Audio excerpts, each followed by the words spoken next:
Gareth Southgate pusing cari pengganti Luke Shaw. Luke Shaw bikin pusing manajer timnas Inggris yakni Gareth Southgate usai menderita cedera bersama klubnya yakni Manchester United. Southgate kini harus memutar otak untuk mencari pengganti yang tepat untuk Luke Shaw. Manajer Gareth Southgate juga minim opsi untuk menggantikan posisi dari Luke Shaw di sisi kiri. Memang masih ada nama Ben Chilwell yang bisa bermain di posisi tersebut, namun kualitasnya dianggap masih jauh dari level dari Luke Shaw.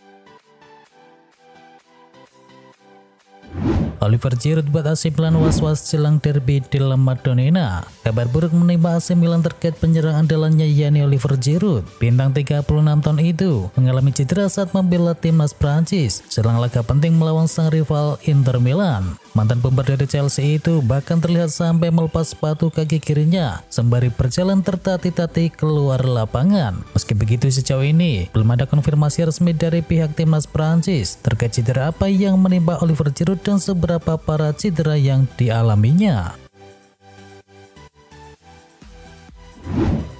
Paulo Dybala segera fit untuk kembali perkuat AS Roma. Melansir dari Corriere dello Sport, Dybala terus bekerja dengan giat di pusat pelatihan Trigoria untuk mengembalikan kondisi kebugaran fisiknya. Sang pemain fokus melatih dirinya di pusat kebugaran klub dan belum berlatih dengan bola demi mengejar level kebugaran maksimal. Mantan pemain Juventus itu disebut ingin kembali memperkuat klub setelah jeda internasional nanti atau saat AS Roma bertanding melawan Empoli di pekan keempat Serie A Italia pada tanggal 17 September mendatang. Van Dijk dijatuhi hukuman larangan bermain akibat memaki wasit. Virgil van Dijk dijatuhi sanksi larangan bermain dan denda akibat memaki wasit. Hal itu dilakukannya usai mendapatkan kartu merah saat berhadapan dengan Newcastle United. Eva melakukan penyelidikan terkait tindakan tak terpuji yang dilakukan oleh Van Dijk kepada wasit Brooks. Van Dijk kemudian mengakui bahwa dirinya mengeluarkan kata-kata tak pantas kepada wasit. Eva kini menjatuhkan sanksi kepada Van Dijk akibat hal tersebut. Ia dijatuhi hukuman larangan bertanding satu laga serta didenda senilai 100.000 pounds atau sekitar 1,9 miliar rupiah. Liverpool dikritik karena cuma beli gelandang saja. Legenda Arsenal yakni Ian Wright mengatakan bahwa Liverpool tak cukup membeli 4 pemain saja dan harusnya membeli bek tengah baru jika memang ingin bersaing meraih gelar juara. Liverpool sejak musim lalu meracik taktik baru. Mereka menggunakan Trent Alexander-Arnold sebagai inverted fullback. Menurut Ian Wright, strategi tersebut membutuhkan bek tengah yang tangguh. Ia mengatakan pemain seperti Joe Gomez dan Joel Matip dirasa tak cukup oke untuk memainkan skema 3 bek ketika Liverpool sedang memakai taktik barunya tersebut. David Raya segera gusur Aaron Ramsdale sebagai kiper utama Arsenal. Mikel Arteta dilaporkan akan segera mempromosikan David Raya sebagai kiper utama The Gunners yang baru. Dilansir dari The Daily Mail, Mikel Arteta akan memberikan Raya kesempatan untuk sang kiper unjuk gigi. Menurut laporan tersebut, Mikel Arteta sangat terkesan dengan sang kiper. Ini disebabkan Raya menunjukkan performa yang apik di skuad Arsenal. Ia menunjukkan penampilan yang apik di setiap sesi latihan Arsenal. Liverpool bersedia pecahkan rekor transfer demi Bruno Guimaraes. Setelah gagal mendatangkan Moises Caicedo plus Romeo Lavia, Liverpool ternyata bergerak mencari target yang lain. Dikabarkan Liverpool mengincar gelandang Newcastle United yakni Bruno Guimaraes. Klaim ini dilontarkan oleh Diario AS. Mereka bahkan menyebut Liverpool berani memecahkan rekor transfer mereka agar bisa memboyong asal Brasil tersebut. Liverpool disebut menawarkan uang sebesar 100 juta pound sterling kepada Newcastle, tetapi pada akhirnya tawaran tersebut ditolak oleh The Magpies. Philippe Coutinho resmi dipinjamkan Aston Villa ke klub Qatar. Philippe Coutinho akan menghabiskan musim 2023-2024 di Qatar. Aston Villa resmi mengumumkan meminjamkan Coutinho ke Al Duhail. Philippe Coutinho sendiri masih terikat kontrak dengan Aston Villa sampai tahun 2026 dan pemain berusia 31 tahun itu kini akan bekerja sama dengan ex-striker top Argentina yakni Hernan Crespo yang memimpin Al Duhail dan menjadi juara di Liga Qatar pada musim yang lalu. Trabzonspor mengumumkan kedatangan Nicolas Pepe dari Arsenal. Saga transfer Nicolas Pepe akhirnya mencapai puncaknya. Klub Turki Trabzonspor resmi mengumumkan kedatangan winger Arsenal tersebut ke tim mereka. Melalui media sosial mereka, Trabzonspor mengumumkan bahwa Pepe akan bergabung dengan tim mereka. Dan menurut kabar yang beredar, Pepe bergabung dengan klub Turki tersebut dengan status pembelian permanen. Namun sang winger hanya akan mendapatkan kontrak berdurasi 1 tahun di klub Turki tersebut hingga tahun 2024 mendatang.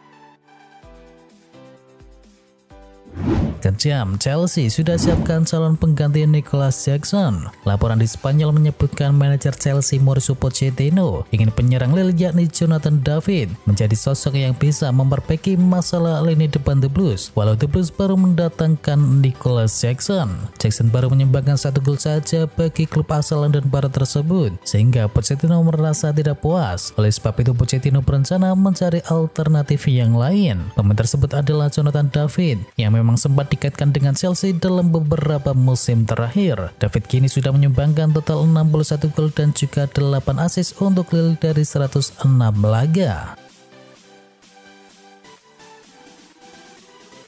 2 assist Nunes bawa Uruguay menang atas Chile. Uruguay mengalahkan Chile dengan skor akhir 3-1 dalam kualifikasi Piala Dunia 2026 zona CONMEBOL. Uruguay membuka keunggulan di menit ke-38.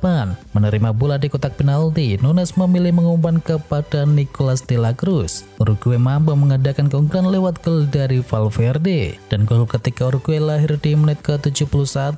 Nunes dengan jeli memberikan umpan silang mendatar ke depan gawang Chile yang sudah ditinggalkan oleh Cortés. Dan de la Cruz menuntaskan dengan 1 tembakan ke gawang kosong. Sedangkan 1 gol balasan Chile dicetakkan oleh Arturo Vidal di menit ke-74. Brasil kalahkan Bolivia. Brasil mengawali kiprah di kualifikasi Piala Dunia 2026 dengan meraih kemenangan meyakinkan. Selikau menang 5-1 atas Bolivia. Gol Brasil dicetak oleh Rodrigo di menit ke-24 dan 53, kemudian Rafinha di menit ke-47, dan terakhir brace dari Neymar di menit ke-61 dan menit ke-90+3. Sedangkan 1 gol Bolivia dicetakkan oleh Victor Abrego. Hasil ini membawa Brasil berada di urutan teratas dengan 3 angka. Poin mereka sama dengan Uruguay, Argentina, dan Kolombia, tetapi unggul selisih gol. Neymar pecahkan rekor Pele. Neymar baru saja memecahkan rekor. Pemain berusia 31 tahun itu menjadi top skor sepanjang masa timnas Brasil yang sebelumnya dipegang oleh legenda Pele. Rekor ini dipecahkan Neymar saat melawan Bolivia di kualifikasi Piala Dunia 2026. Neymar berkontribusi dengan mencetakkan 2 gol dan 1 assist. 2 gol tersebut membawa Neymar menjadi top skor sepanjang masa timnas Brasil. Dia sudah mencetakkan 79 gol sejauh ini. Sebelum laga ini, Neymar telah mengemaskan 77 gol atau menyamai top skor sebelumnya yang dipegang oleh Pele. Messi samai rekor dari gol Suarez di kualifikasi Piala Dunia zona CONMEBOL. Argentina memetik kemenangan atas Ekuador dengan skor tipis 1-0. Saat bertanding di El Monumental, Messi menjadi penentu kemenangan. Tendangan bebas Messi pada menit ke-78 melengkung ke sisi kanan gawang Ekuador, dan kiper Hernan gagal mengantisipasi bola sepakan dari Lionel Messi. Dengan tambahan ini, Messi sudah mengemaskan sebanyak 29 gol di kualifikasi Piala Dunia 2026 zona CONMEBOL. Dia pun setara dengan gol dari Luis Suarez.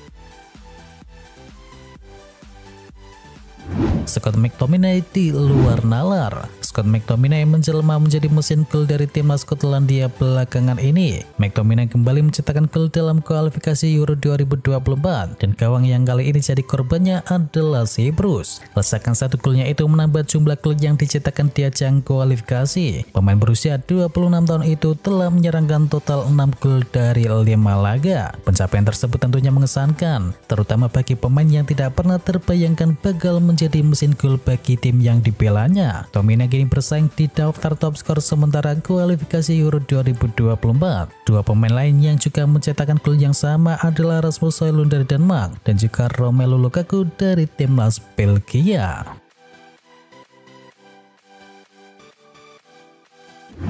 Spanyol pesta gol ke gawang Georgia. Spanyol sukses mengejar tuan rumah Georgia dengan skor mentereng 7-1 dalam laga grup A kualifikasi Euro 2024. Alvaro Morata menjadi bintang kemenangan Spanyol dengan membukukan hat-trick alias 3 gol, sedangkan 4 gol lainnya masing-masing disumbangkan oleh gol bunuh diri dari Solomon, Dani Olmo, Nico Williams, dan juga Lamine Yamal. Georgia sendiri sempat menciptakan 1 gol hiburan lewat aksi dari Georgie di awal babak kedua. Berkat hasil ini, Spanyol kini menempati peringkat 2 klasemen grup A dengan raihan 6 poin dari 3 laga pertandingan yang sudah dilakoni. Cetak gol saat debut dengan Spanyol, Yamal pecahkan rekor. 2 rekor dipecahkan oleh Lamine Yamal di laga Georgia versus Spanyol. Pemain 16 tahun itu tampil apik mencetakkan 1 gol dalam pesta gol Spanyol yang menang 7-1. Pemain Barcelona ini tampil bersama La Furia Roja di usia 16 tahun 57 hari, yang memecahkan rekor sebagai pemain termuda yang bermain bersama tim Matador. Ia juga menjadi pencetak gol termuda sepanjang masa timnas Spanyol. Untuk rekor ini, ia juga menggusur catatan jebolan La Masia Ansu Fati. Fati sebelumnya menjadi pencetak gol termuda Spanyol pada usia 17 tahun 311 hari. Bruno Fernandes bawa Portugal menang. Portugal sukses mengalahkan tuan rumah Slovakia dengan skor tipis 1-0 dalam laga grup C kualifikasi Euro 2024. Gol sematawayang yang diciptakan oleh Bruno Fernandes di akhir babak pertama sudah cukup untuk mengantarkan Portugal meraih poin penuh dari lawatannya ke Slovakia. Dengan hasil ini, Portugal pun bertengger kokoh di puncak klasemen sementara grup C dengan raihan poin sempurna 15 dari 5 pertandingan. Timnas Indonesia sukses bekap Turkmenistan dengan 2 gol tanpa balas. Timnas Indonesia sukses mendapatkan hasil maksimal kala menumbangkan perlawanan dari timnas Turkmenistan dengan skor akhir 2 gol tanpa balas dalam laga persahabatan FIFA Matchday bulan September. Gol dari Dendi Sulistiawan dan juga Eki Maulana Fikri memastikan timnas Indonesia akan naik peringkat dari 150 dunia menjadi 147.